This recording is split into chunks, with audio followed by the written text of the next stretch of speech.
Hey, this podcast holds nothing sacred.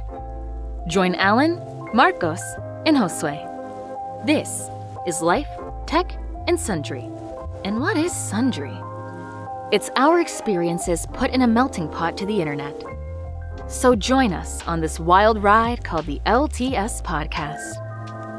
Follow us at LT Sundry on Twitter, LTS.pod on Instagram, Life, Tech, and Sundry on YouTube, and all your favorite podcast distribution services. Stay frosty. Ladies and gentlemen, welcome to the latest installment of LTS, Life, Tech, and Sundry. Yes? And with me on this recording is Alan. Big Al. What's going on, everyone? Thank you for having me back, and I can't wait for this conversation. And that last but not least, Mr. J. Exactly. Timothy has arrived. I am back. I am back in black to talk more about how Marcos owes me money. Oh, yeah, no, it's like the IRS. I'll never stop owing money, apparently. Big fact. But yeah, so let's go with groundbreaking stories. So how do you guys feel on the East Coast? As of this recording, we were shaken up, if you will, by the faults of our nation. I mean, by the faults beneath our feet. Alan? Literally the faults. Alan, what was your story? Like you were in the trenches, right? In the trenches, me and the whole squad, the whole team, we were out. Five deep, just working on the railroad all the livelong day. And apparently, the ground started shaking. I see people running towards somewhere, whether that be their house, their car, their kids.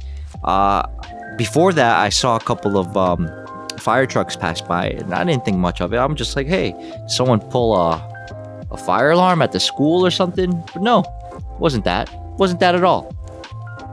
It was apparently an earthquake. And I'm like just going on about my business. It's not until like maybe I want to say half an hour, 45 minutes later, my phone starts blowing up. I don't even have my phone on me. I left it in the whip, right? It's not until I speak to Edgar, and Edgar's like, yo, his girl is calling him, talking about, yo, are you okay? Where are you? And everything. I'm like, I turn around to my brother. I'm like, yo, you okay, bro? Why is she bugging out? What's wrong? Is she okay? And he's like, yeah, she's just asking me if we're okay, or if I'm okay. If I felt the earthquake. I'm like, earthquake? She like, I don't care about Alan. Yeah, of course. I wouldn't have it any other way.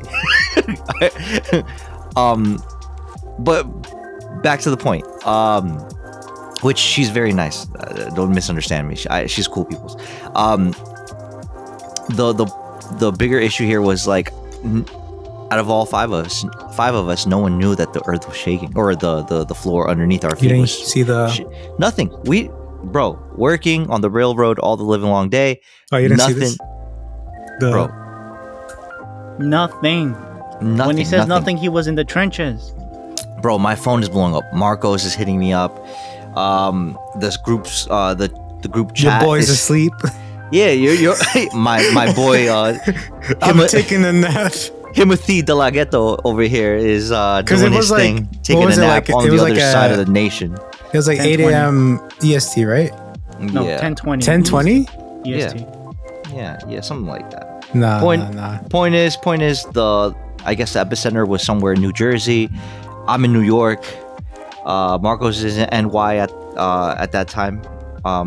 And apparently where he was, Marcos was telling me that he felt it, he's seen it, and I'm like, bro, I didn't feel anything, I didn't see anything, bro.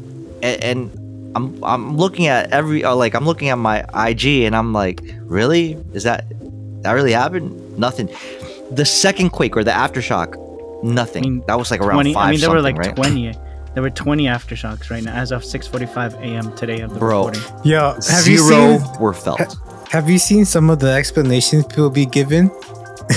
what caused the earthquake? Not the Is this official Reddit reason. now? Oh, Bro, no. they were hilarious. Bro, one of them was like, "Yo, sorry, Lizzo tripped and fell." Bro, I've seen I was crazy like, ones. dang. There's one New Jersey, this guy- of course.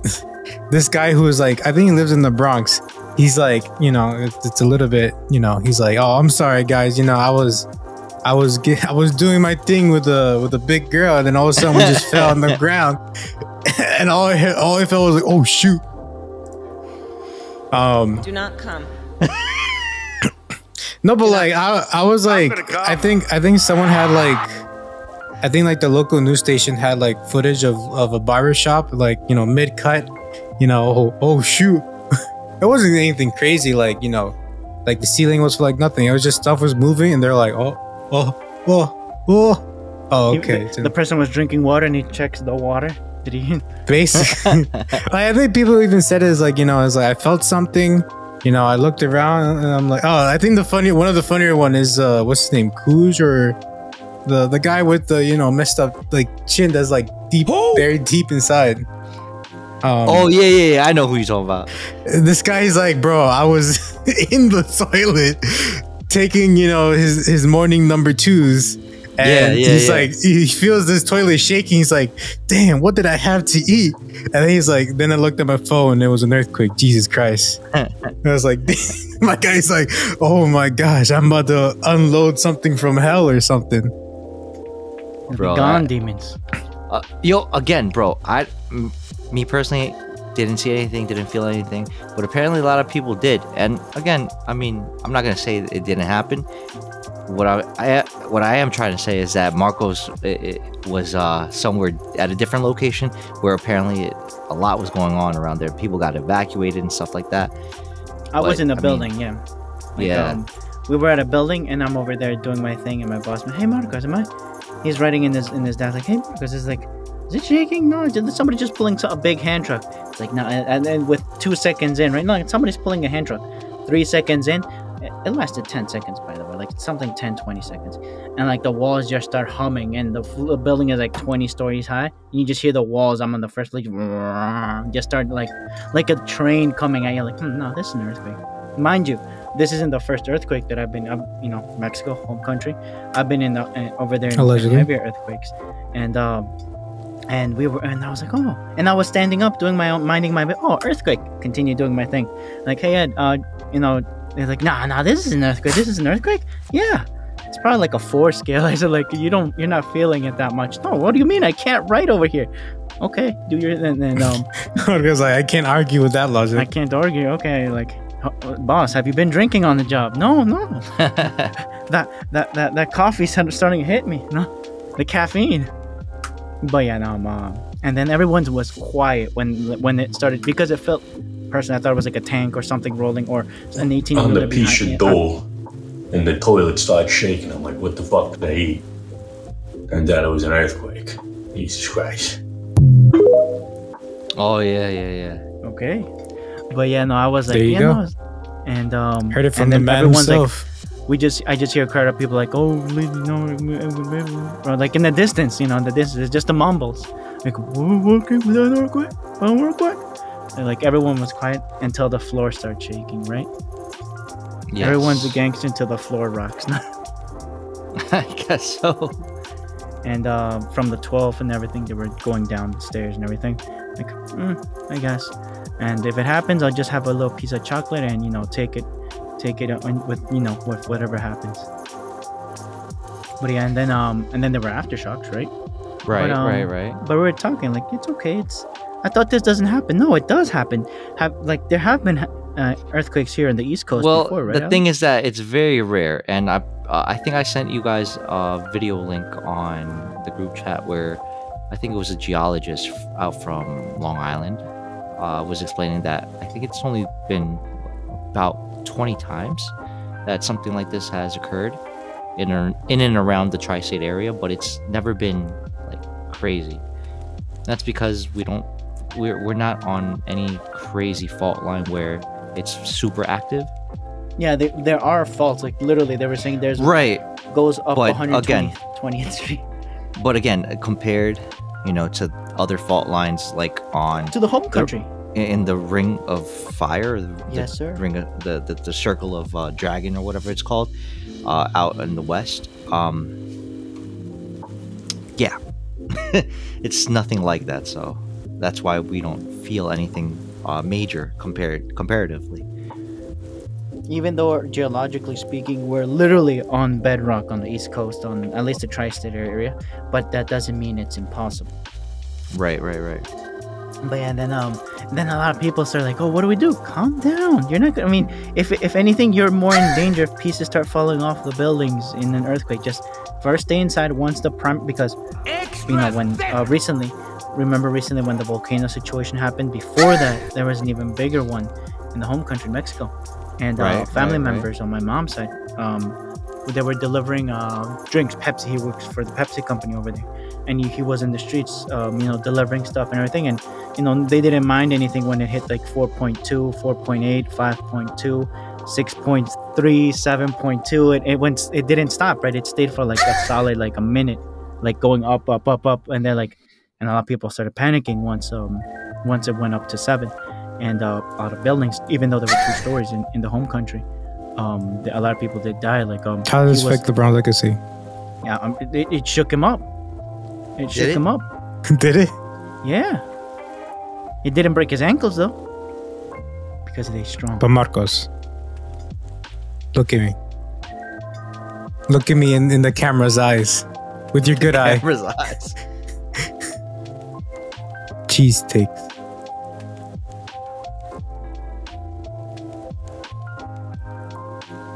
I don't know what that means, but okay. Say less.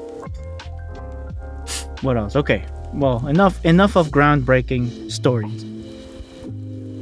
Let's go with the... Nah, I heard that, someone fell off and they landed, but... A lot of people fell off. What do you mean? The energy transferred to the earth and just, oh, shoot. Josue, would you like to... So I got here, Marcos is looking for them cheeks of fortitude. What do you got to say about that, Marcos? I don't even want to know what that is. Why is it double? Is this like that sounds crazy, bro?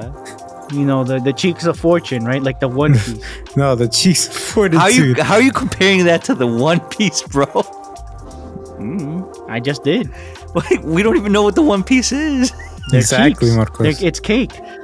How do you know that? Wait, cheeks as in bad? No, good. It's cheeks?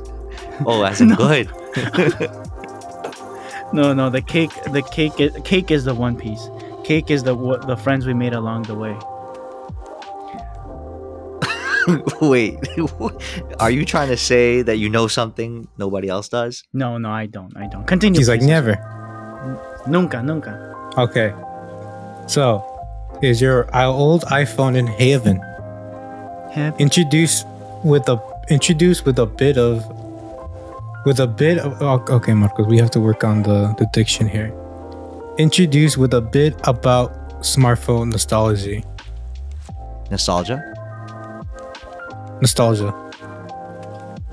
Heaven. Turns out these old phones, Wait, what? These old phones might be more useful than you think. If you're playing Snake, what is your idea of the afterlife? Check out the article on The Verge on phone emulators. Yeah, now there's more. I don't know if you guys knew that. What do you mean by that? Back in the day, like you could only. What do you mean back in the day? For a long time, on iPhone, you couldn't do a lot of things. Like you can only emulate sampling Android on an iPhone. You have to download an app, and it was for free. And you can Was it for free, Marcos? Experience a certain version of Android OS on your iPhone. But now there's more emulators, newer versions, and basically reskin, not really, but I guess reskin the ecosystem of iPhone. Well, how about this? Yes. There's devices that have these emulators native to them. They're called Android. No, not Android. It's probably based off Android, but it's something else. Where they store like hundreds of the retro games and just play it through the emulator. And it has like different emulators like Game Boy, PS2, PS1, What's a good one? Dreamcaster, the Nintendo 64, Nintendo SNES. DS. So why go through a phone if you just have a device that's made for this, Marcos? It's just you have an iPhone. You don't have those emulators that you don't want to spend the $5 or $10 it's worth. You just have you have your iPhone handy. You know. No, I don't know. Explain. I just did. Like, you don't want to spend those $5. You already have. So your you want to spend like $100 no, it's free. to give These it to the guy in the quarter. These emulators are free right now on your iPhone. But are they free of Trojan horses and such? Exactly. Oh, no, never. Talking about Trojan horses, I was with my coworkers over there, and a customer. A Trojan, yes. Two customers were there, a lawyer and another lady. Like, she paid with her tap to pay. So a lawyer and another lady was going to Trojan, yes. Tap to pay, right? And the lawyer's like, do you trust, tapping to pay? And they're like, yeah, it's right now one of the most secure forms aside from tapping with your card, or it's up there in the encryption. I'm like, in my head, I didn't ask like, what's the level of encryption on your cards, payment cards? D6. How much? D6. I don't know, like, and it's in bits. I know it's in bits, but I don't know how many. And do you think you could look that up, or should I look that up real quick? How many? Wait, what? What is the encryption Why level? are we talking about bits, Marcos? I'm looking for food. I'm looking for the whole meal. Come on, man. Come on. What bits are you talking about? Like the encryption level. I'm looking for the tales of wedding rings. Come on, man. He's literally looking at it. Because I've with over there I found with the smartwatch and all those things, it's 256 bit level of encryption, which is, according to the in simpler terms, allegedly, quote unquote, military grade. But what about the cards themselves? Like tap to pay versus watch tap to pay, your smartwatch tap to pay versus just tapping or inserting your chip into the card. Are you trying to look for the numbers on who uses what based on like encryption level? Yeah, because there's different levels of encryption. But like, you would have to go through each type of third party to get that type of information, because as far as I know, MasterCard, Visa, and American Express use things like tap to pay. They use QR codes, and obviously they're all different in the way they're encrypted, but at the same time they don't want to make it so difficult where you're not able to use it in the sense of like being available, your money being available, or charging your card with the quickness, right? So that's where other companies like a Cash App and stuff like that come in. So that's like another layer, right? That's a fourth person or another third party, right? So that's where you link either your checking account, your debit card, or your credit card and stuff like that. And personally, what about them bits? What is it? What is it? I don't know what the bits have to do with encryption, but okay. Let's see. Go for it, Josue. Well, I'm waiting on you, Marcos. I thought you had it. The very cursory research, I found that the tap to pay with your watch, with your phone, and the cards are all the same level, 256. But wait, didn't we discuss this last time where we were talking about how it sometimes it works, it doesn't work on your watch? It's kind of still very finicky. I thought we were talking about that like last recording. No? Right now it's very strong and it's been very seamless. The thing that's an issue is on the guy that's behind the register of the service, the point of sale machine. That one's right now the one having the issues, like updating the servers, all those things, like the provider, like you having your phone or your card. Right now, not in the past. Like right now, it's the stable one presently versus the point of sale machine, may that be at Walmart, at Target, at whatchamacallit, at Marcos, little shop. Yes. He's gonna ask you, how does this affect LeBron's legacy? No, but for real, is most commercial software, look at me, Marcos, look at me, most commercial software use end-to-end encryption, which means that they send out an encrypted message. The receiver knows the key and they decrypt it and they do what they need to. There. End of story. Exactly. So what you're saying, the 256-bit encryption doesn't matter because they won't actually say what's exactly their encryption is. Because then that'll give hints to other people. Ooh, people that know. Okay. So you can't say 256 because in reality, who even knows? Damn, well, I mean, the description you're saying is kind of vague. So even though you say 256, I was like, okay. It's like the whole point of trying to crack an encryption is to first find out a key and then figure out, well, how do they encrypt it? And then basically they're trying to copy and paste the decryption process. Look at me in my eyes. Look at me in my eyes, Marcos. Look at me in my eyes. 256 is irrelevant. Damn, not even the zip code. Not even the zip code. Damn, he's cracked. Look at me in my eyes, Marcos. With your good eye. On to the next.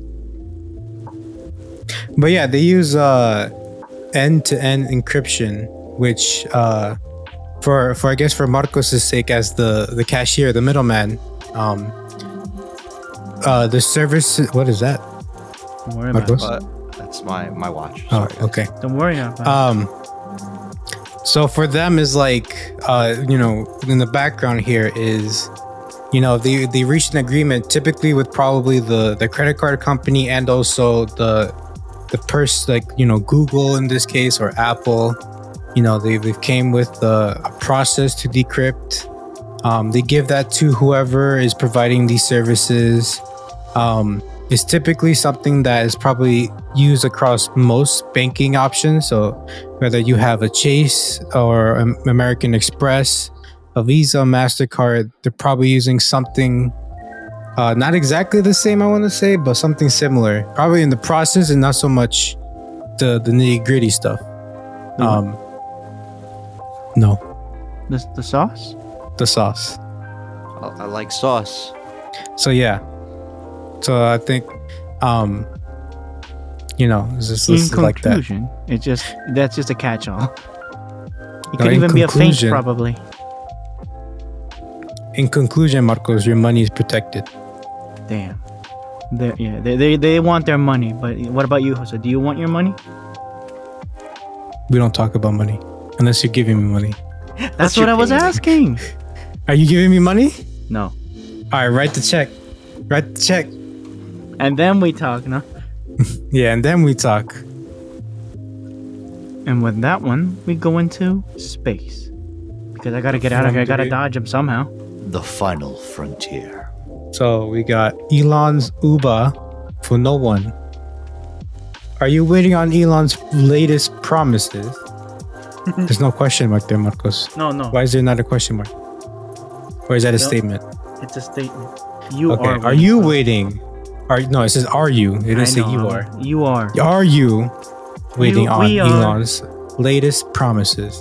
Speaking of tech that feels just out of reach, let's talk about these Tesla robot axes. Robot taxis. I see robot axes. Yeah, I guess, yeah. Robo taxi. Robot axes. Okay. Are they coming soon? Or are we getting the self-driving car version of the Cybertruck? Shots fired. Techsplore has the scoop. Techsplore article about the Tesla robo-taxi. Look, you gotta camel case these, Marcos. Okay. So are you guys would you be taking taxi or just driving your own vehicle? Driving my own vehicle. Always, right? And you said you saw a Cybertruck in the wild. Can you imagine just hopping onto one of those as a cab? Whoa, wait, what was that on the video stream? Hey, yo. Marcos, please, what are you watching there? That is I. It is greatness. That is greatness right there. But yeah, I saw a Cybertruck. That thing is like I think it's a lot. It's a lot bigger than like an SUV. You can understand how it took the hit, right? Comparatively to what? Like to like a F-150, 250, heavy duty. It's good. I think it's about the same height, or not a little bit more than your car, Alan. Oh, blue. Okay. No, baby blue. Okay. Baby blue? But it's thick with Hoizaku. Where's the coup? Yes. There you That's go. what I like to hear. It's thick. It's robust. Like the tires are like the size of this frame over here. Just thick. Just thickness right there. I definitely can see why it took away the Camry. The camera said, like, hold this. I think I have a picture of it too. I think I sent it to Marcos here. You have receipts, he says. Send this in the group chat.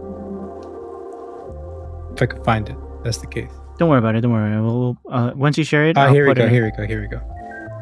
Oh, there's coffee. Rest in peace, by the way. There you go.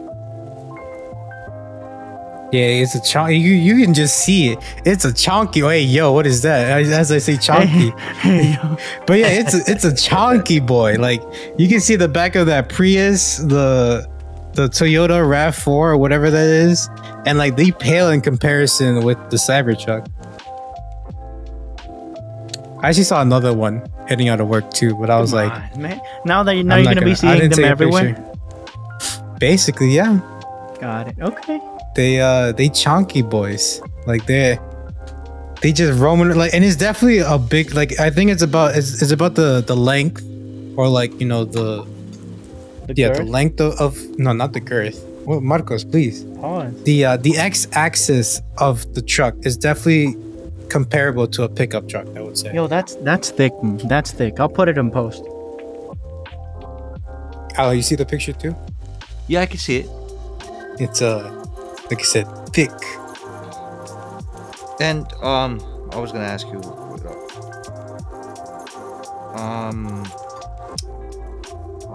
Curses. Yeah. So I was gonna ask you, as far as like the noise, is it super loud, or is it like a hovering type of thing? Nah, like it's like spaceship. It's like an RC car. I like it. I hear the right. It's definitely not a loud car, but like it's definitely, you hear the motors, and I'm like, oh, what is that? Oh, whoa. Ooh. You mean the batteries? Yeah, the batteries humming. Like the one from Batman Begins, or no, the Joker one, like the motorcycle or the vehicle. I don't know these references. That's an engine, bro. Yeah, not that the electric car sounds like an electric car. It sounds like a battery, like humming. That are not included.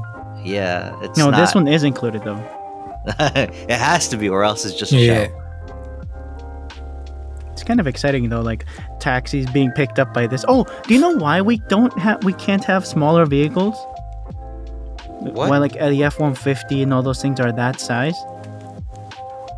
Like this size, basically, because of government regulations. There was a certain amount of CO pollutants that vehicles can emit for the size of your car. So it was easier for truck manufacturers to just make the vehicles to fit the specific bracket size that the government made, versus making it less pollutant throwing. What's the word? Or like carbon emissions or something? Yeah. It was easier for them to make emissions. the vehicles bigger in a certain bracket to fit the parameters that the government made. So there's the reason why we, as Americans, America, use these like tanks basically for pickup trucks, F-150s, all those things. Oh, okay. And I honestly like the big vehicles until you have to, park them. Yeah, I see where you're going with this. Yeah, so do I. I have that. I really appreciate and like the larger vehicles. It's not until you looking for parking, in public spaces, or you're trying to go in and out from in certain streets where they're a lot more restricted, or there's a lot less space. And there's certain parts here around where we live where it's like that sometimes, where the streets are just a little too small to accommodate a bigger car or a bigger truck. And the good Lord knows we need more space sometimes, especially with parking. Because it's not that the car is too big; it's just the street is too small sometimes. We just right. outgrown it. Yeah, like Marcos knows this the best. Well, I think that also has to do with how roads were made back in the day. There's a lot of roads that are, maybe 100 years plus in the past, right? Where it's been like that forever. Property lines are already drawn. It's not a lot of change that either the city or the town or what have you can do in order for them to rectify that. There's a lot of red tape, yeah. Yeah, basically. No, but can you cut the tape, Mr. J or Alex? I don't know. Can someone do that? Are you him? No, that is me, he says. No. Wait, what? That is me, says Mr. J. I think Marcos hasn't taken his meth again. Oh no. On to the next then. Marcos, read it. Hold up. I'm still standing. What, a comedic cosmic countdown or a Yes, sci-fi dreams versus medical breakthroughs? I'll go for the comedic.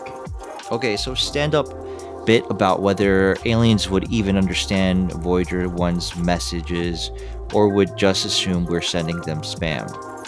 And this is a quote. I mean, Voyager 1 is basically the space version of getting added to a LinkedIn promotion chain, right? Hold on, back. Life Science has the hilarious details on its current communication issues. Life Science article on Voyager 1, and the link is right there. I mean, it's been 70 years, man. Yeah, but I mean, would you consider whatever was written there? It's gonna be read by something or intelligent life out there. I guess the bigger question, or there's many questions, but a bigger question is like, do you really think, or is it just hope at this point that there's intelligent life out there that is willing to take the time to actually read whatever is in that spaceship or in that in Voyager letter, 1. if you will. Like, it's even the chances of somebody, someone finding that, being able to read it, are even slimmer than when the whole stereotype of you chucking a bottle with a letter to the ocean. Right. It's even slimmer than that. Like, the universe is huge, and this Voyager 1, by the way, exited the solar system, and so like just it exiting. I think we talked about this before, that when it was exiting the solar system, it was experiencing higher than the sun's temperatures to the point that even the power source, which is a nuclear isotope, I don't remember properly, don't quote me on that, was just experiencing malfunctions. Like, damn, it's hot to even to affect it for a certain time, because it was also cold, by the way, experiencing colder than cold temperatures out there. They were able, one, to determine that the sun goes through a specific, like a heartbeat, going up in solar waves, going down in solar waves, and like all the way out there beyond that cosmic belt, the sun was still having effect. But once it got out, it was at the mercy of what's the name of the galaxy that we're in? The Milky Way? Yeah, the Milky Way. It was at the mercy of the currents of the Milky Ways, like the cosmic waves, all those things. Like, it was proving that the universe is like moving at a bigger scale, that there's so much more energy out there at the mercy that could easily ruin our day over here as a little planet. Just Big Daddy Sun over here, Sol, whatever, is running defense on us on not a cosmic, solar system scale. And then a bunch of like they were saying that a meteor came by. They proved it was a meteor because it followed gravitational wave following the sun and dodging a bunch of things just to get in and out. They know that there's a bunch of asteroids outside of this, like right outside after Pluto. Pluto's technically one of those, and there's just so much defense, like to protect this, like these planets that we have right now. It just makes me at least think how small, like precious, if you will, us as a species are, like that is, we're literally in, what's that, a pen, if you will, like being guarded from all these currents that we're just floating on in this little bubble. And that Voyager 1 is just like, oh, it's so crazy out there, it's so crazy. And they're finding that it's that a lot of that interference, like what is he saying? What did he say?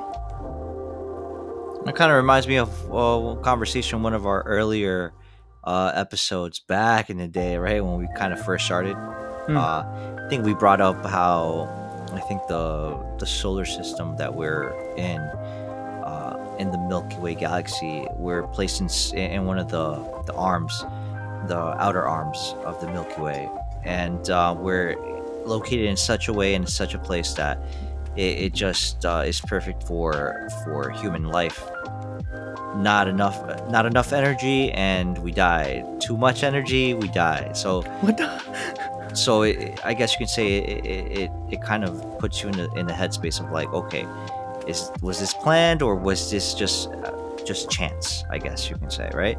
And I think it was something along the lines of there's plasma at some point out, I guess, after the asteroid belt, where I think Voyager had to cross in order for it to get to the outer outside the bubble of right, the solar system, right, of at least the one that we're in order for it to reach.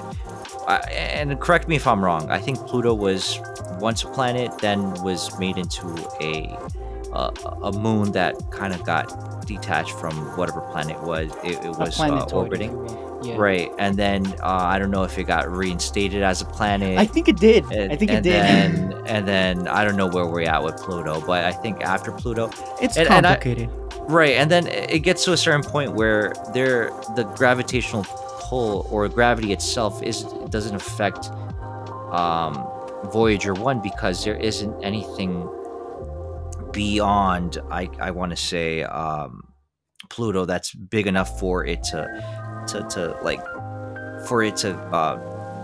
capture it with its gravitational pull. From what I know, I mean, my guess is as good as anybody's, right? Or my speculation at this point. I'm not in the trenches at NASA or with astronomers trying to see and deduce and check what's going on out there.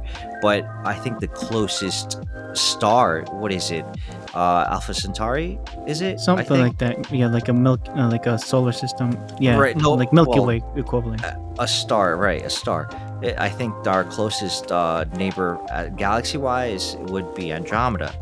But again, we're talking light years away. We're not talking about millions of kilometers. Yeah. Miles, whatever, yeah. I think millions of kilometers is short. That's why they measure it through light years. So, I mean, it's quite a ways away. So I don't know in reality what lies beyond Pluto, what type of gravitational pull, or if there's any type of anything else, whether it be negative space, negative energy, or anything of the sort that we can place our finger on, where we can say it's absolute cold, absolute heat, plasma, XYZ. I mean, it could be a number of things, and I just don't know. That's the big unknown right there. And again, putting things in perspective, where the things that we have seen through telescopes, I mean, we can only guess what's in between. Is it more empty space? Or are you going to run into more asteroids, more meteors, or something new? Yeah, I mean, another planetoid type of situation. I don't know. It's just, do you find that scary or exciting not knowing? No, I think it just goes to show you that, I mean, to a certain extent, there's a lot that we don't know. But then we can say the same thing about the oceans on Earth. We know less about the oceans on Earth than we know about space. We know a lot more about that, and that kind of questions or should make you question how we are, I guess, investing our taxpayer money to at least on this country, right? At least America, right. And then at the end of the day, it's like, no, I think it's cool in the sense that we get to see that the expansion of the universe is very big, but at the same time, it's very. I think it's been deduced or proven that it's finite. It's not infinite. So there is an end to it. It's not getting any bigger. It's actually shrinking on itself, right? I think it's getting cold. Right, it's getting colder. So the second law of thermodynamics, everything, it's basically a heat death, right? It gets colder, yes, sir. colder, and that's colder. Yes, that's one of them. Yeah. Right. And right now with space stuff, with our taxpayer money, you know why we don't also have free healthcare? Because America is going to build a train that goes to the moon. I just want a train to go from point A to point B in New York. I just want a train, he said. with like a easy way to pay. But can you imagine that? Like, hey, Alan, want to go hang out at Moon what is Vegas? this about a train? Yeah, that America's investing on running a train for the moon. Running a train on what now? Who said that? Recently. Who lied to you? Haven't you heard? I think someone lied to you. All aboard, Josue. Choo choo. Marcos, I think someone lied to you again. Choo choo. Because you know who wants that? Who? Elon Musk. That's what? No, what? It's okay, I mean, Marcos, let it happen. Theoretically, right? I don't know how theoretical it is, or is. I mean, is he wants to do it. Yeah, he wants a lot of things, but I don't know who's gonna beat him to the punch first, or if he wins, because you have people like the Mr. Blue Amazon guy, Jefe Bezos, that wants to do the same thing, right? And the U.S. is exploring a railroad for the moon. But would it be a railroad, or is it more like an elevator? I only know is that it's running a train. That's all I know.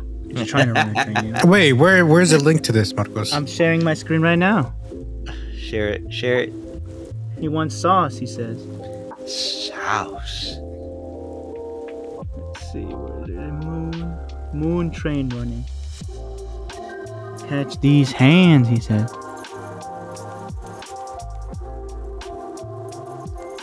The us, okay? The us. Right here in 1080p. I mean 4K. For the moon. See, it's trying to run a railroad for the moon. It has reasons. Because the moon has priors, that's why. Uncle Sam's trying to collect. Uncle Sam.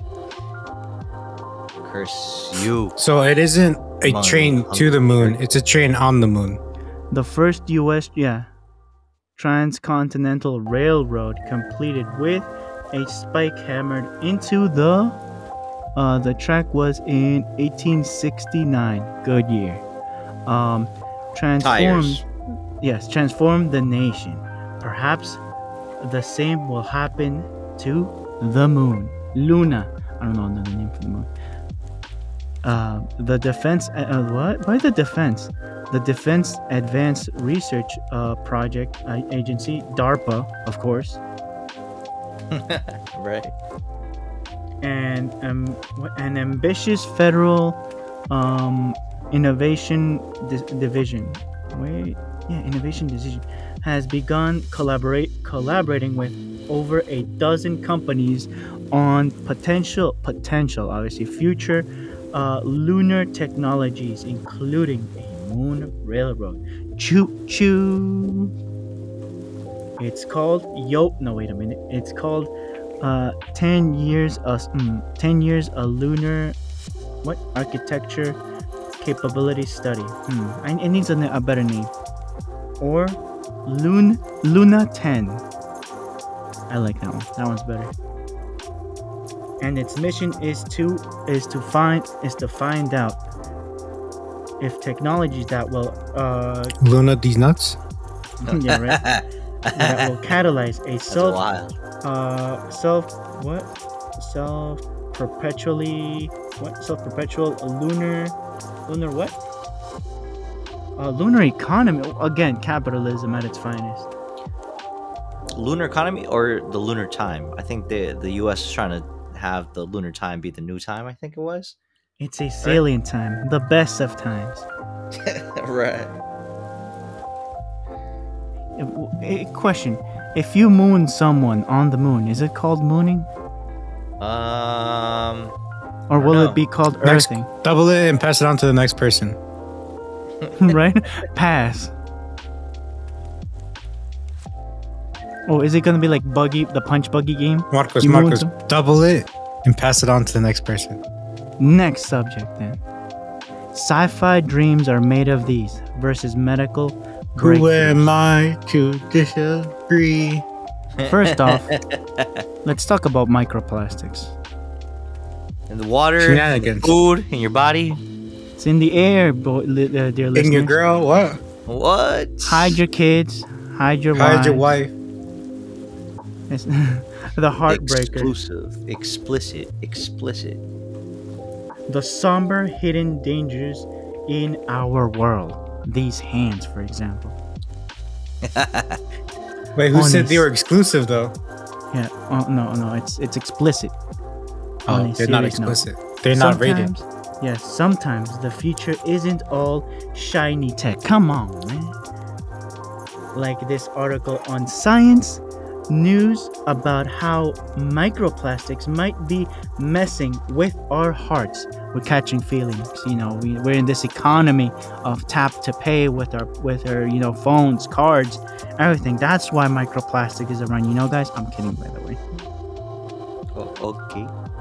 Science news article on microplastics. What do you mean? What do you mean? What do you mean? What do you mean?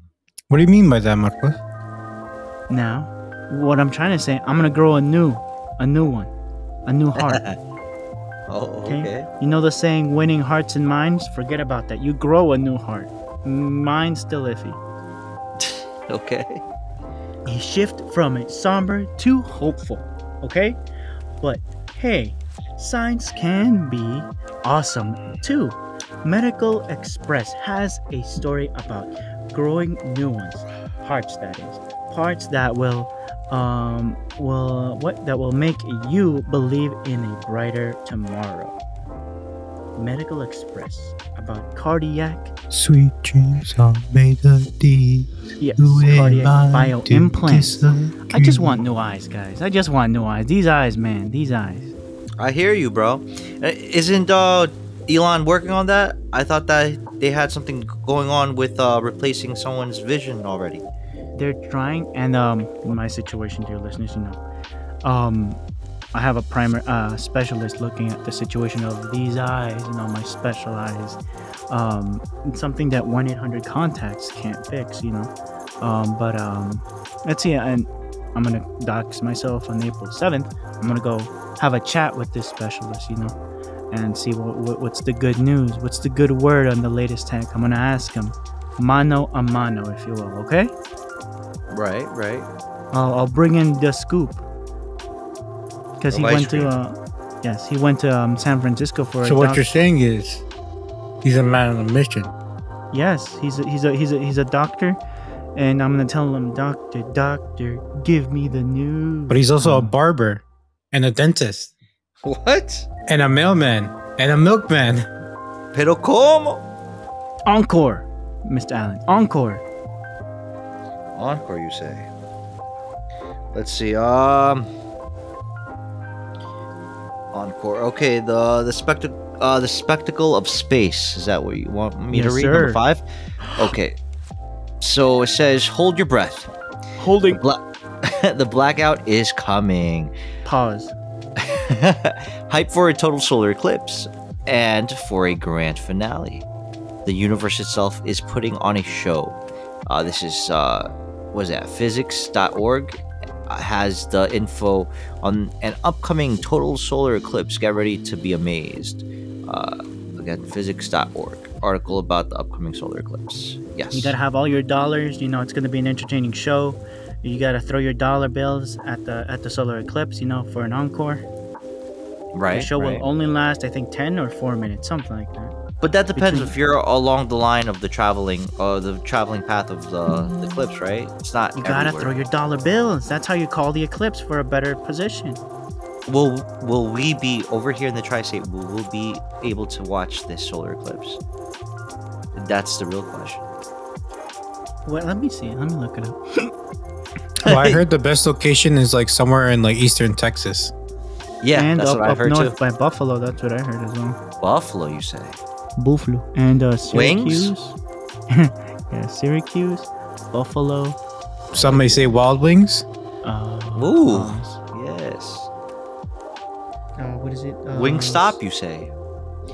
That lemon peppers, you say? Honey garlic. Honey garlic. Yes.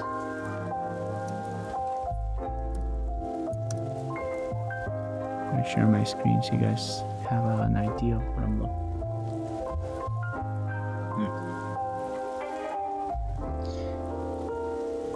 Now stop mooning at the moon.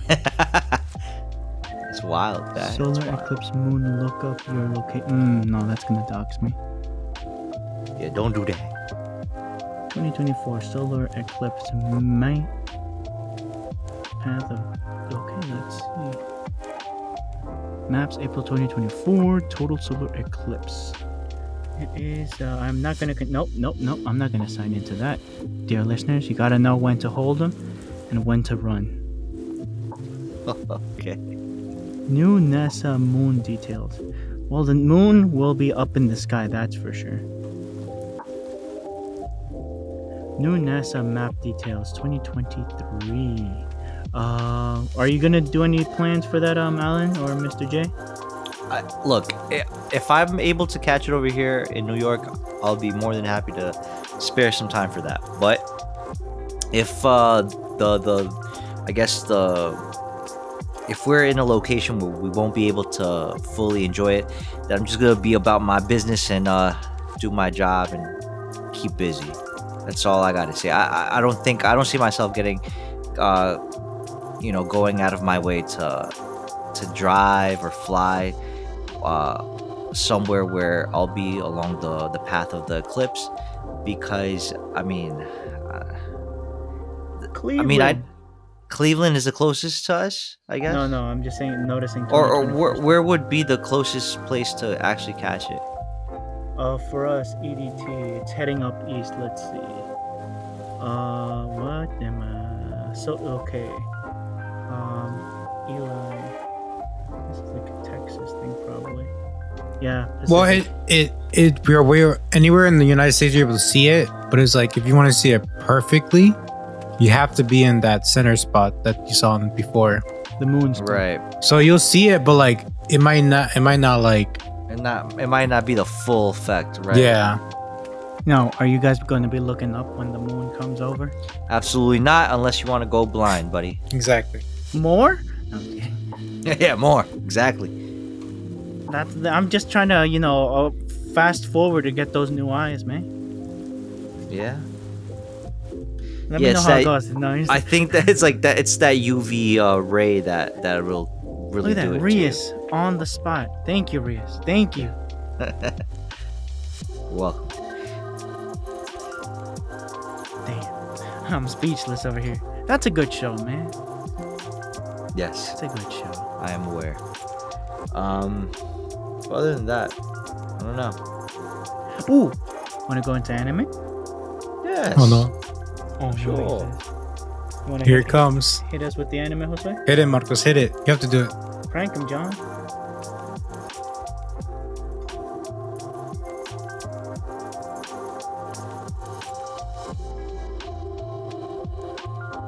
One more thing. Ladies and gentlemen, welcome to the... やれやれだぜ。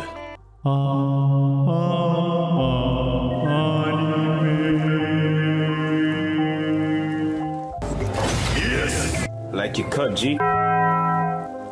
Cool. Anime. Hit us with the news, Mr. J, if you will, please. Hit us with the news, Marcos. Solo leveling. Dub. It's catching up. You're like, what? Really? But who cares? Because the sub already finished. You asked. I know. Sub has already had it done. Hokkaido Girls is dubbing. We don't care about that. You know why? Because nobody likes dubbing anyway. ¿Por qué? Because they all trash. They don't even exist anymore. They now Crunchyroll. There's seriously no competition. Sony technically, but seriously, like Funimation's not a thing. Well, do you still again, have that? Yeah. I was gonna say, it starts suggesting that people start either buying the shows outright, whether that be through Google Play or Microsoft Store, or if Apple has some way of selling you, the show. I mean, you can always buy it. You can also buy it physically. That's another option. Look at her. Yes. Look, can you have that physically? Now, I don't condone pirating, but I mean, if you like to sail the 7 seas out here, and download I like the pen. episodes or certain season of shows for the low price of catching a virus of free 99. You could.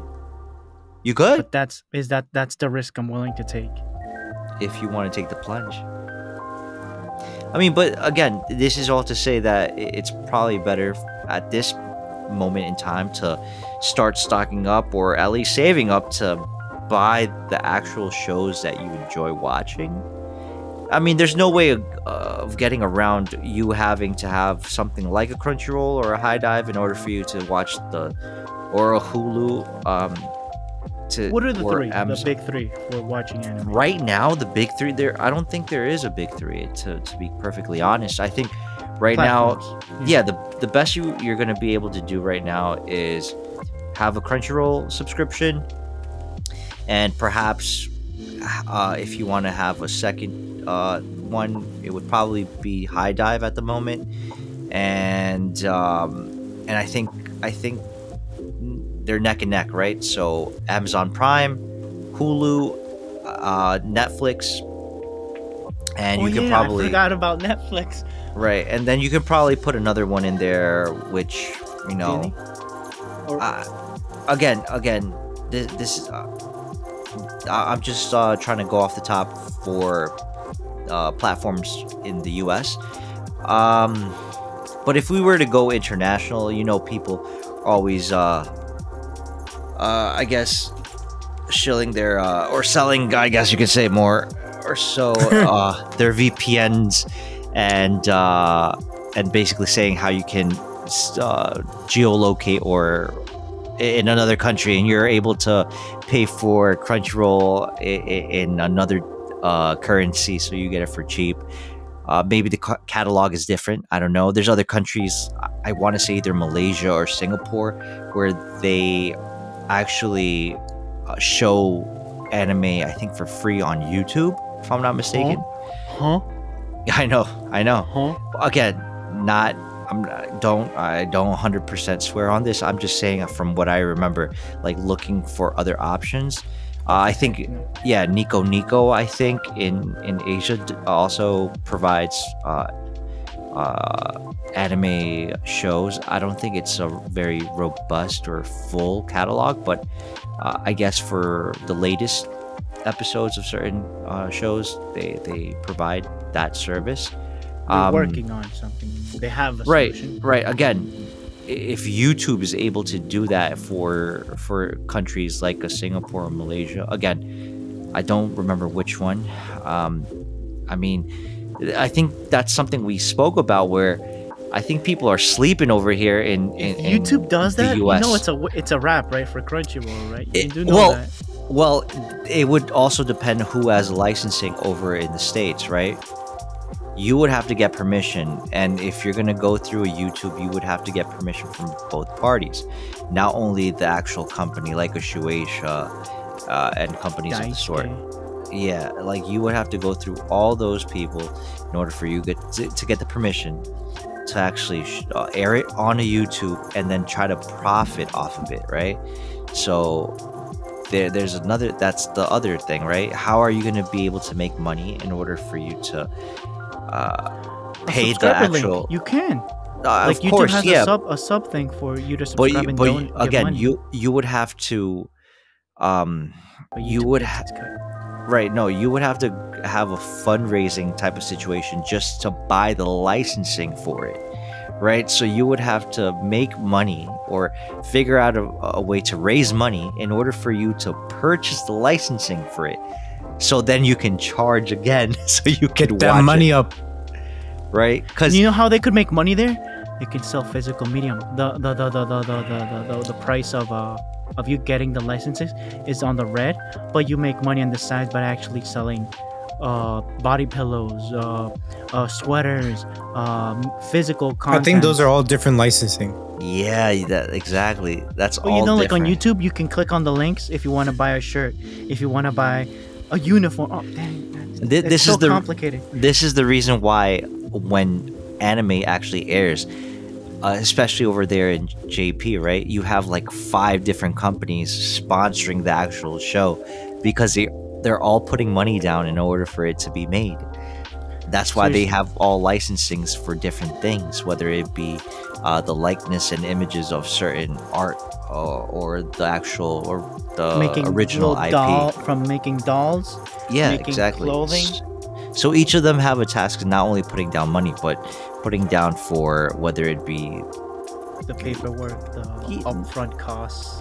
Yeah, like the where they're gonna the voice actors are gonna record, where like who's gonna put down for the music, who's gonna put down for the slots on the air, right, for TV, who's licensing for merch or other things or physical copies of the actual show on DVD or Blu-ray, right? So I'm guessing there's a lot of that going on as well. So if you're trying to do a one-man band, that you must have FU money at that point. Yeah, not even.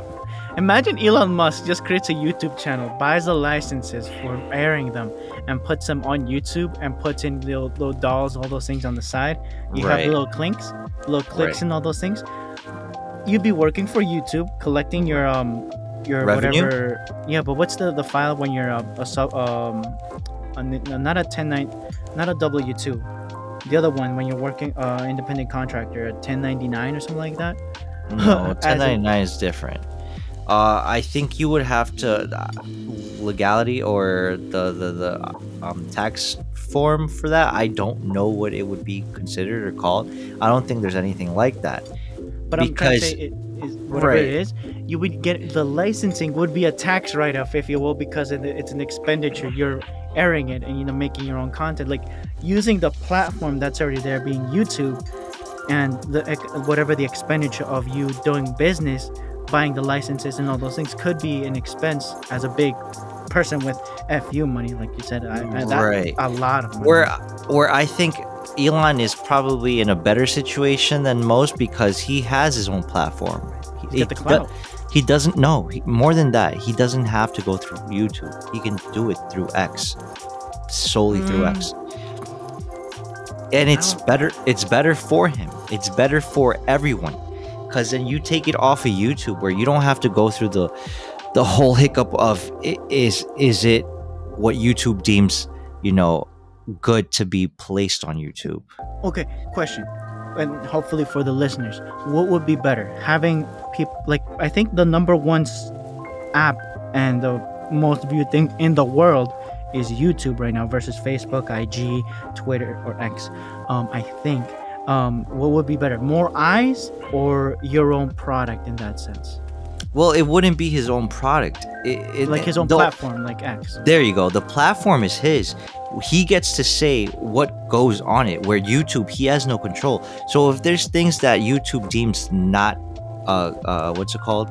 Oh yeah, those change a lot. Yes. Yeah. So the terms and conditions, right? Yes. So if he puts something on, right, even if he has a licensing for it, and like say High School DxD, he won't be getting permission to put the uncensored version as an example, right? On YouTube, because YouTube's terms and condition won't allow it. He'll get flagged for it, and then they'll take down the channel. Where on X, he's the boss, he's the owner of it. He can put whatever he wants after obviously getting the licensing for it. I think the upside for that is that he can provide both the non-censored and the censored version, dubs and whatever.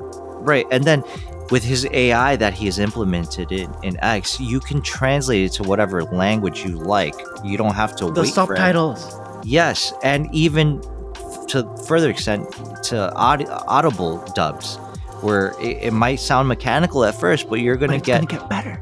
Right. Yo, Learning. Trademark did not mention. Again, this is my speculation on it. Pie in the sky between all of right now. People can run with the idea.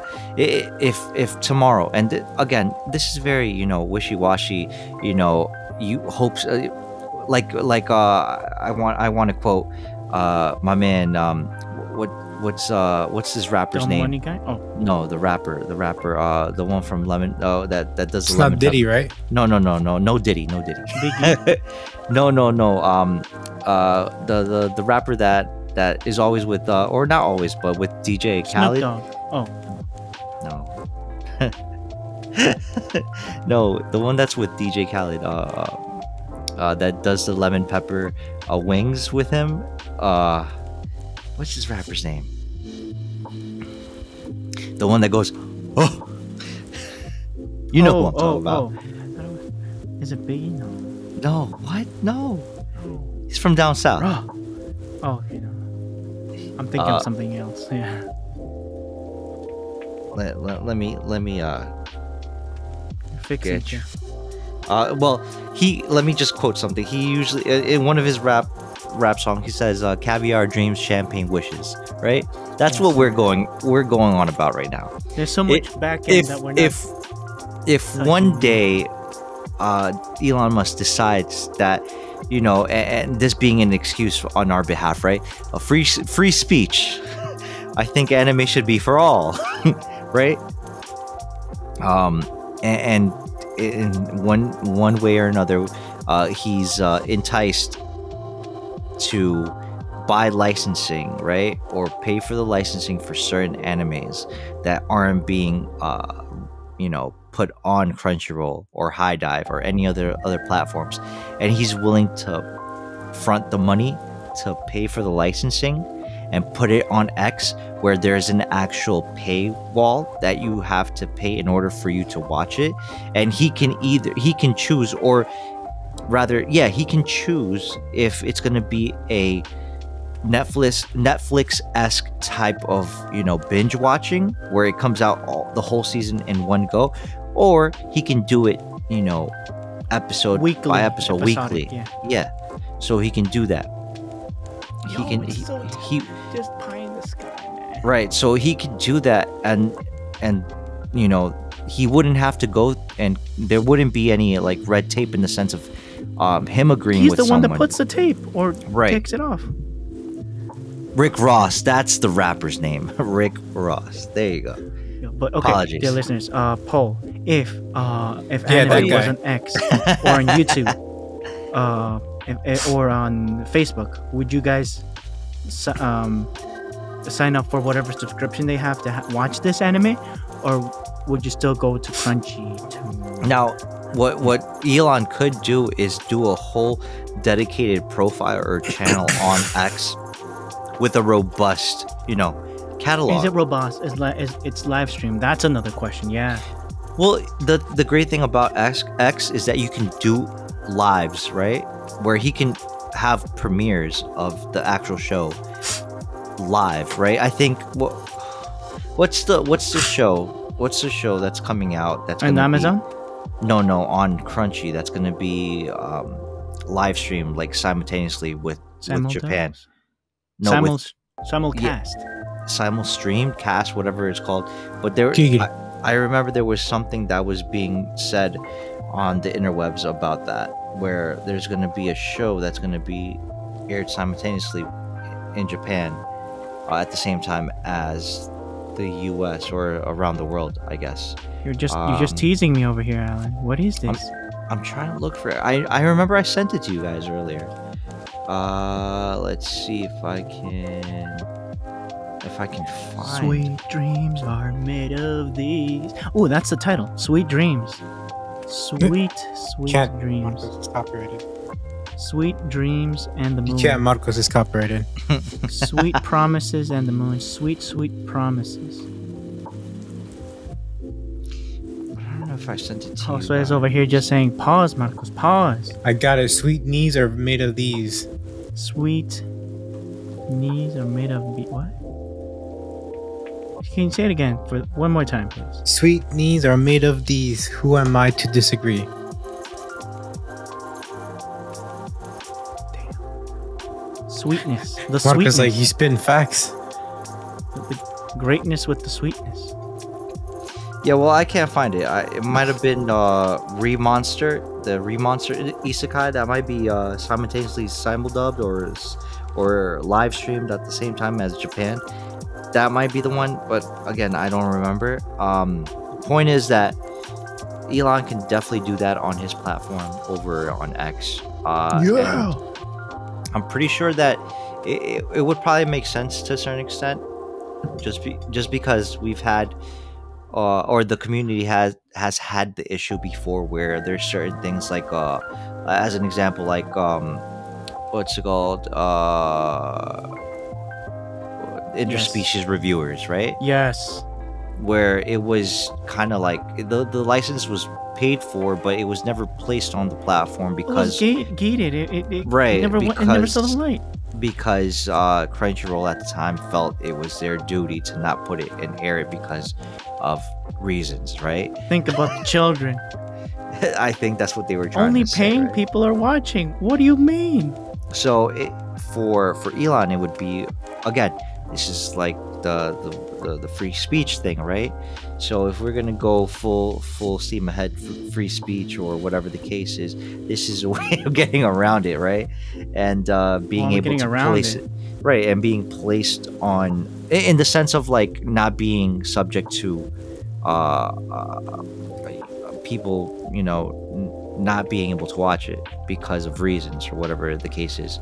So they're able to put it on X, you know, licensing and all, and whoever the original owner of the IP and their affiliates can put down money in order for them to put their commercials or whatever they want to put.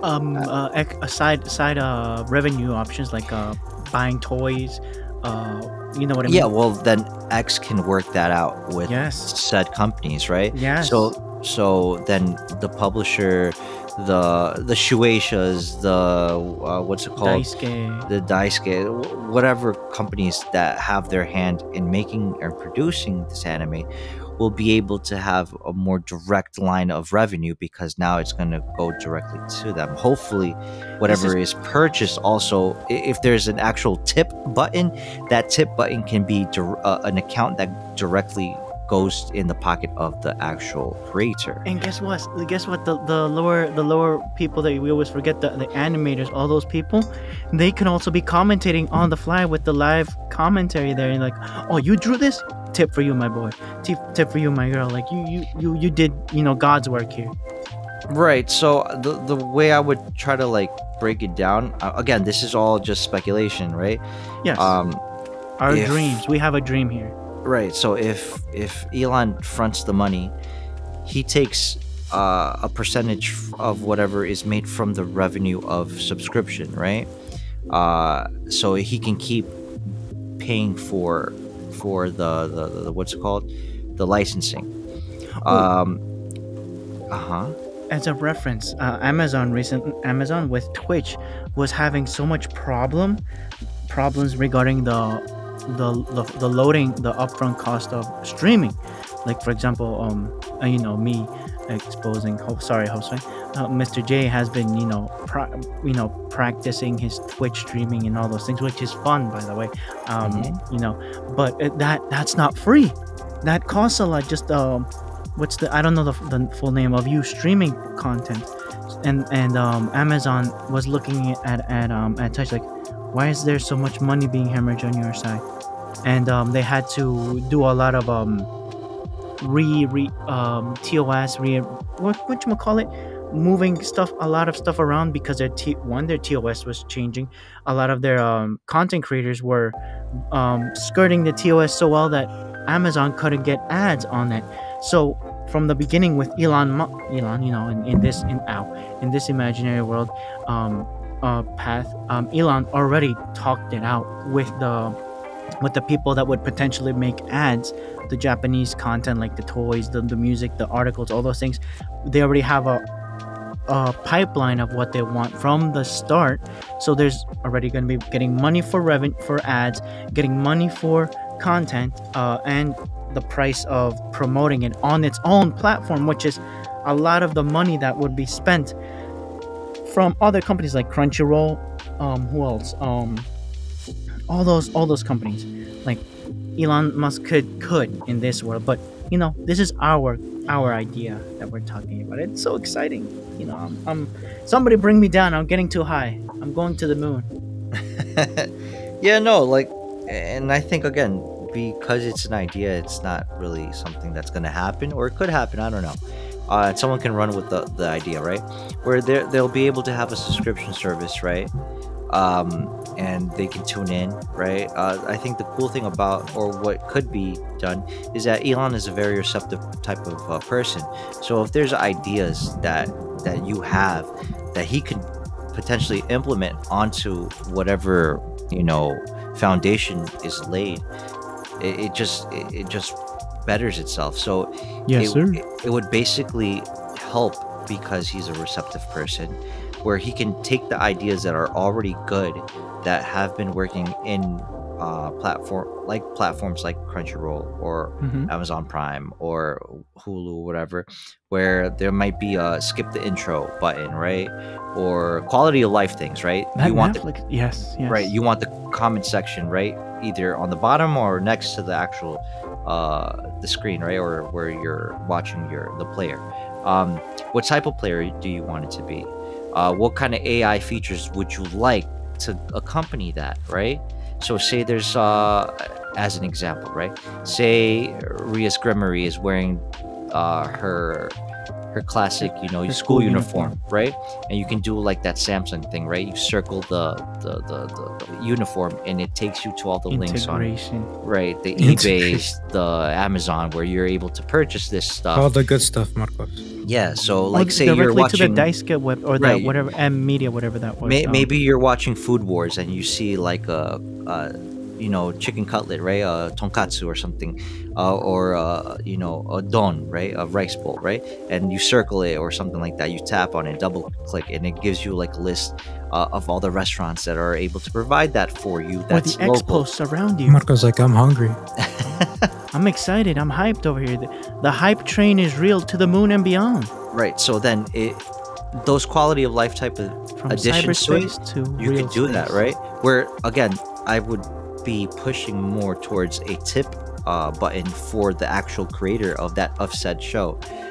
Yeah, the subscription would be for X and all the other affiliate companies that help make the actual show, but the tip button is exclusively for the person that created the show, right? And obviously if it's possible for the people that actually drew the actual, you know, the anime, right? That would be something awesome, because then you're giving directly to that person. Oh, I'm sorry, Marcos, go ahead.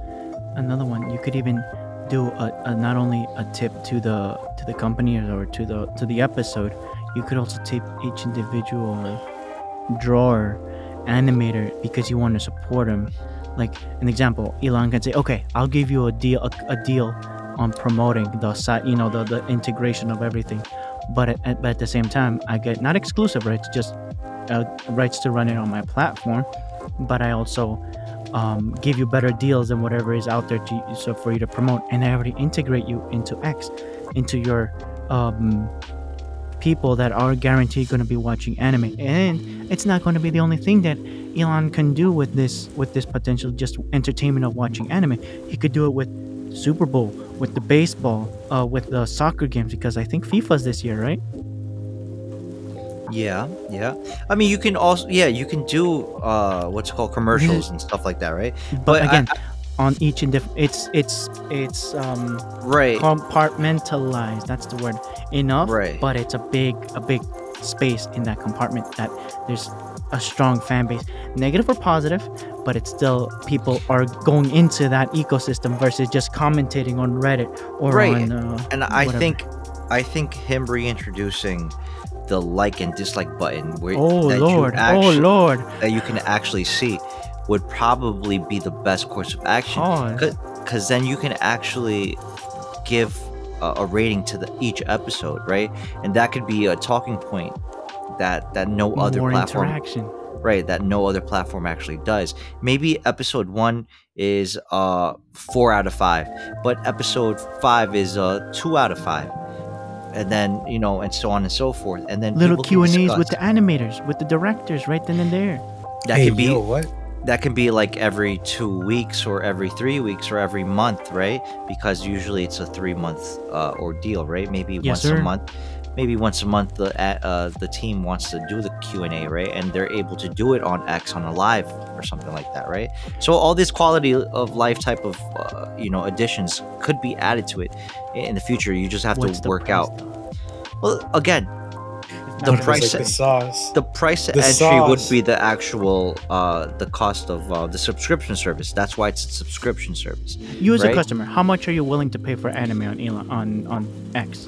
Right, but then the other thing is that you're able to tip directly to the actual animator, the actual I'm willing creator. to have the subscription and tipping options to each animator. That would be of course.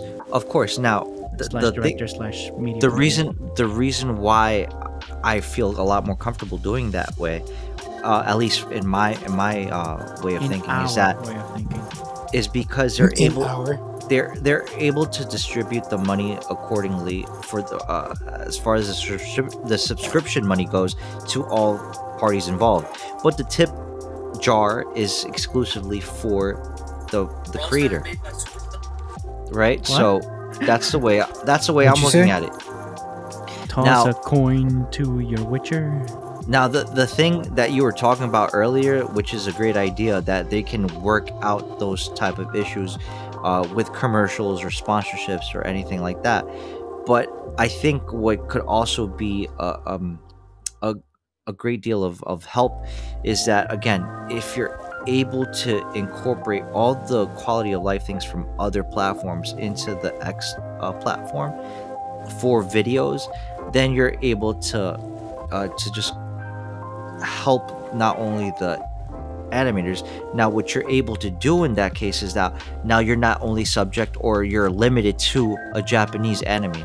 Now people from other countries, like a South Korea, like a China, like a Vietnam, or any India, or any country like a Mexico that have animators that want to create some sort of animation, they're able to put their stuff on X, and they're able to get the same experience where hashtag animator in the struggle, in the trenches. Now if they have an animation that they want, a 12 episode series that they want to put on X, they're able to, and they'll have the same resources or same level playing field as people from Japan. So they're able to put their show on X. They're able to generate money as well. And in the future, with the AI integration, they're able to actually say, okay, I want to hear that Spanish, that Mexican anime, Sábado Gigante style, right, in English or in Japanese. And now people are able to do a whole lot more with other countries. We're not only limited to one country creating. Yeah. We're talking about positives now. What are the negatives here? Negatives, I would say the money aspect. I think it always comes down to that. Trying to introduce this in the nicest way and for companies in Japan to play ball. I think the money has to be right. The bureaucracy, right, in Japan, right? Is infamous. Their intellectual property has to be sound for them. It has to make sense. If it doesn't make sense, then we're talking a whole bunch of nothing right now. So Mr. J had to step out. So no worries, Mr. J. Yeah. Do your thing, and thank you for joining us. But then again, being hyped for anime and its potential, we're talking about interconnectivity worldwide and its potential good, right? And the pie in the sky dreams. But what about what about the negativities? Like the big barrier to entry, literally, would be the bureaucracy. The source of the bureaucracy would always fall on anime. Where's anime from? Japan, right? So once Japan gets introduced to these unknown factors, I totally respect it, but I don't like it that they're going to be having, okay, we used to do this for the past 80, 100 years. Like, why would we want to change it now, you know? But again, it's X. Do you think X has that much of a pull to even bring in the Ufotables, the Tokyo, what was Ufotables, the Daisuke, the media, whatever, this company for the high school DxD company? I forgot what it was. The Gonzo, rest in peace, or anything like that. Do you think they might, for example, they're gonna need money? Where are they going to be needing their money from? Straight from Japan. So they're basically going to be working with banks in Japan. And you already know, I don't know, I've been listening to Trash Taste, hashtag not sponsored, but there's a lot of bureaucracy in those areas. Imagine trying to deal with Elon. Like, Elon has pull globally, but there's still a lot of bureaucracy, a lot of walls, a lot of things that he's going to do his reps or whoever are going to do in country. And I find that a very big barrier for that integration to even happen. And I'm so hyped here having I'm thinking 6-10 steps of the integration of what we just talked about previously. But how would that happen with the current politics of the internal of Japan itself? And realistically speaking, I don't think they're going to go for it because it's going to be too risky, right? Yeah, again, I think what Elon would have to do, again, this is just me spitballing now. You and I, yeah. Right, so what I would probably do if I was Elon, or if I was in Elon's roundtable giving him my point of view, it would be simply this. We would have to go to other countries and give Japan a kind of like, oh, look, we're able to do it, and here's what we've been able to do, right? As a step one, right? Just to show them that it's possible to go through X and use it as a platform of choice instead of just using a Crunchyroll or something of that equivalence.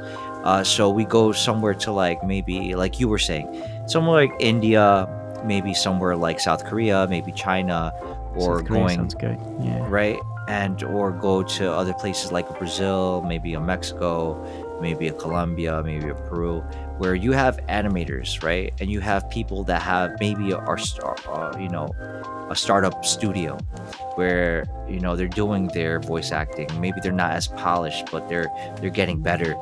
Maybe their art form is not as crisp, or it's not as maybe it's a little more jarring because their style is a lot different from Japanese animation. But they're able to put something that's very concrete, that's very maybe not as polished, but something that makes sense, and they're able to put it on X, and it gets some sort of traction. Right now you have something to show, some evidence to show Japan that it's doable. And with the AI integration, you're able to translate without you having to go through the whole funny business of maybe woke translators or dubbers, and Politics. Right, Politics. and not being able to convey the original maybe train of thought that the creator wanted to convey, right? So you get rid of that situation, and you're able to explain or show what you wanted to, or what the creator wanted to, right? So I think that would you could also take care of piracy that way as well, because probably Elon could track down like wherever their companies are and just give them a job and show them as a source of how they republish as an idea in different countries. Be their own local dubbers or subbers, and make it as an example of a company in another in another country, not in the U.S. I building up a reputation. Right.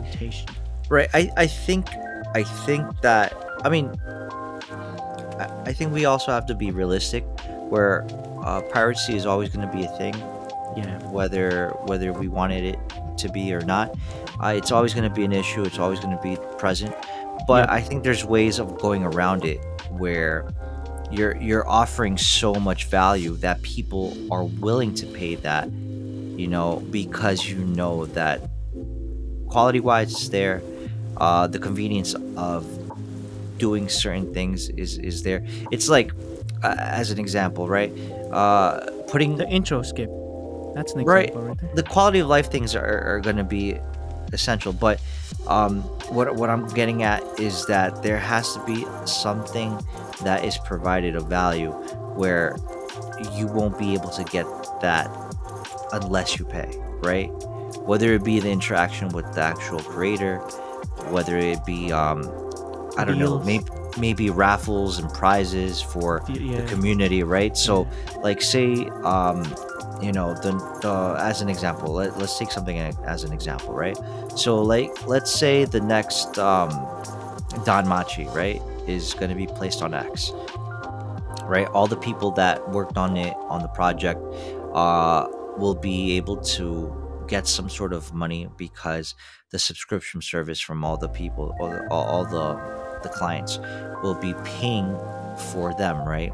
Now the person that is the actual creator of Danmachi will be getting tips every episode, right? Because of the way the show has been going. Now, whether it be either the beginning of each month or the end of each month, there's one Q&A, right, with the creator, and maybe some sort of like smaller Q&A with the voice actors, maybe, or the illustrators or something of that nature. And in each of those Q&As, there's going to be a raffle, right? So because you paid for the service, right, you have one raffle ticket because you're watching the show, right? And then say that you participate in the Q&A, right, or participated by tipping, to the creator. That gives you an automatic second. You're the raffle X factor ticket. to the content, to the right. producers. You get a second raffle ticket, and it could be something as simple as a animation cell to maybe a signed poster or a signed manga volume or light novel volume signed by the creator and or the whole team of voice actors, right? Or maybe it's a one of their their scripts, right, with all the lines, right, that was used for the actual show. Voice lines signed. Signed script, right, of the voice actors, right? Maybe it's something like that, right? So it could be something like that where it kind of motivates you to actually want to actually watch it, right? And it's nothing out of the ordinary or crazy, right? Maybe again, there could be some sort of collab, right, where now you're able to collab with other, like, how when you pause a video on Netflix or you pause it on Amazon, right, Amazon Prime, where you pause it and right either on the bottom or on the side you get a bunch of information, like say you pause it on a certain panel or part of the actual show, and it tells it's showing you who animated, right, and it tells you who animated that particular panel, an X link, right, and it has all the information of the person that's voice acting per se, right, or the illustrator or the director, and you're able to click on their name and see their other work, or get a link to their X profile, and things like that, right? Where you're able, like, say you're able to go onto their profile and there's a little button right underneath their name that says donate, right, or tip, and you're able to tip them if you like. I like that one more. Like create incentives. interactions, incentives. There's gonna be negative, like there's gonna be positive, but that's the consequence or the beauty of free speech. You know, like you can say, oh, this animation looked like trash, so then don't watch it. No, but then again, this is where I come in and say, reintroduce the thumbs up and thumbs down button like a YouTube used to have, right? Where it actually mattered, you could actually see, right? Yes, sir. And obviously, because you're able to see that, you know, you're able to, I guess you're able to go in with a different perspective. Maybe a lot of people disliked it, right? You see a lot of dislikes compared to likes. Well, you watch it, and if you like it, you have the option to like it or dislike, and it makes a lot of sense, right? Now you can type up a comment on the thing, whatever the case may be, right? I think AI will be smart enough where if there's anything that's a little too trashy of a comment, it doesn't get censored per se, like erase. It just gets placed in at the bottom where it says sensitive content, and if you want to read that sensitive comment, you're able to actually click on it and read all the sensitive or you know, outrageous type of things that people say sometimes. Twitch has a moderator community for each, like, I wouldn't even do moderator. I would just have the AIs look at it, and if it says anything too crazy, it just gets placed into the all the way at the bottom into the section where it's sensitive content, and you can click on it and read through it if you choose to. But you know, all the tamed, you know, other type of things will be placed right there. You'll be able to see it without any restriction. The other one, you'll have to click on it just so you can see it, but it won't be taken off, just as a way to keep it a lot cleaner, a lot neater. Another thing that they would be able to potentially do is that they could also work something into it where maybe they can besides the incentives, they'll be able to I don't know what would be another thing that they could potentially do. Add some context, like, you know how in DVDs or Blu-rays they would be able to give you like you could have multiple reruns of that, one with the regular, and then with throughout the week a commentary of some animator of with commentary, and the commentary with the AI would be you can translate it, right? You can translate it. Now say say like at the end of the season, right? At the end of the season of any episode or any show, at the end, it'll obviously tell you if there's a second season coming out. But I think one of the options would be that, okay, the Blu-ray DVD is about to come out. You can purchase it here as a pre-order. Boom. Now you have a pre-order that you're able to buy right after the show is done, and you don't have to wait. There's already a button that lets you know that you can order on pre-order the full set, and you don't have to waste time going to third parties. You could just get it right there. And something like that. Or the album, maybe you like the opening and ending, right? You're able to get, you know, the music right there. That's where other companies can come in and you know, capitalize on that, right? Or maybe you just or maybe you just want the single, right? Maybe you just like the opening, right? Now you're able to purchase the opening as an MP3, and you're able to download it and put it on your phone. Multiple versions, yeah. Right. That's how I would kind of like go about structuring it, you know. And again, there's probably a lot more ways of structuring it to make it a lot more seamless, a lot better, a lot slicker.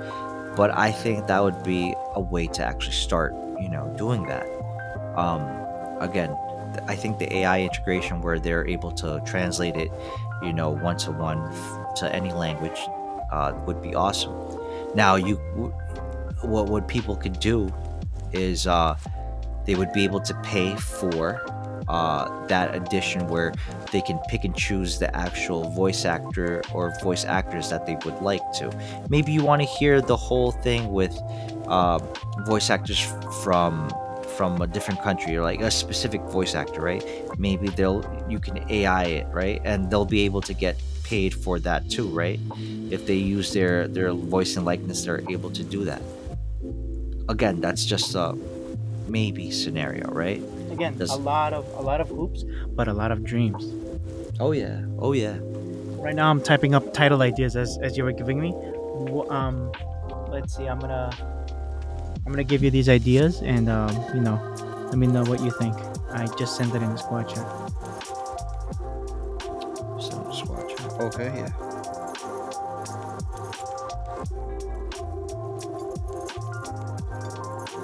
I see it. TI podcast title ideas? Oh yeah, typos a lot. Yeah, sorry about that. Oh no, you're good. From cyberspace to outer space. Sweet dreams are made of cheese. Sweet dreams run through my veins. X Factor stories of the week. Be still my heart. Cyberspace and outer space. Structures in the horizon. I like number 1 or number 2. I think it sounds good. Sweet dreams are made of cheese. Or number 1.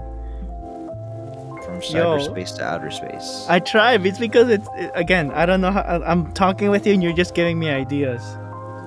Yes.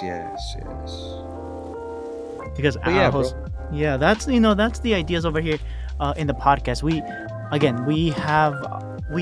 really like this medium. I'm right now, like, I really wish to have this as a main source of income, but I'm still passionate enough to always be brainstorming, and are the content that we talk about, the things that I put in the notes, they're not perfect.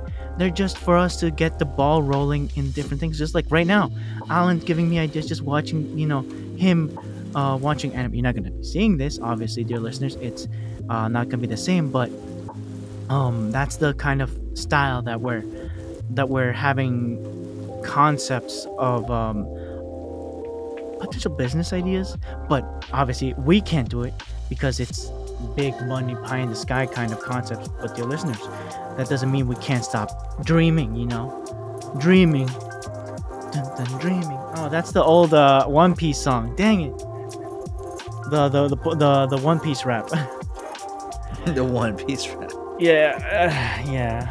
I feel like with that one, what do you think, Alan? Would you want to talk about something else, or you want to wrap it up? Yeah, let's wrap it up, bro. Yeah. Always on. Pleasure talking with you. And same, brother. Same. And remember, absolutely, dear listeners, we always post these episodes on Spotify and your favorite podcast catcher, and on YouTube. Also, my personal poll that I would like to post, I'll probably put it in the squad chat. If you would like to collaborate, I'll also put it on X, ironically, or on IG, maybe. I'll probably say, hey, if anime came, with no red tape on YouTube or on X. No, let's keep it on X. What we were just talking about on X. Would you just drop every other subscription plan for anime and just watch it on X, dear listener or watcher? Would you hop onto X and just... And again, it doesn't have to only be anime. I mean, I think anything that you feel passionate about. Yeah, it could be that they could kind of start doing like their hobby type of things. Like, right, we also watch other things on YouTube, right? Maybe it's historian, maybe it's science, maybe it's cars, maybe it's cooking. Like, people could actually start transitioning from YouTube to X if the platform is robust enough to do it. So reorganizing the question: if X in this case enabled your passion, more like of a long form type of video, like what YouTube content is able to offer, yeah. right? Yeah. If they added that as a part of the platform, I think it would take off. Again, you would have to get used to it, and maybe there's some smoothing out the kinks to it. It's not going to be perfect. Yeah, it has to start from somewhere. But I think it has the potential of actually doing it. Do you think? And so my question is: do you think that X is a contender for media consumption and creation, content creation? Yes or no? Leave it in the comments. I'll put it as a poll or in a question on X, or maybe an IG with a little picture of yes, no. Double tap the like button if if you agree with X being the big thing on on IG. IG's like the number 3, right? Or number 4. YouTube. I don't know. X. I have no idea. Amazon, and then IG/Meta or Facebook, whatever the name is. Because Facebook is deep in WhatsApp, deep in IG, deep on Meta, and deep on is it Snapchat? I think it's like in 5 platforms in one right now. Meta is like catching, absorbing a lot of things. So what do you guys think? Is X potentially, a sleeper, has the potential to grow, to be better, to overcome YouTube? Maybe. Yes, no, leave it in the comments or in whatever questions I post. So, thank you once again. My name is Marcos, and I am the forever chaser of cake. What about you, Alan? I'm just Alan, and thank you for having me back. You're just vibing, Alan. Alan, be vibing. All right, guys. Well, I'll catch you in the next one. Peace. Stay frosty. Timothy, we won't forget you.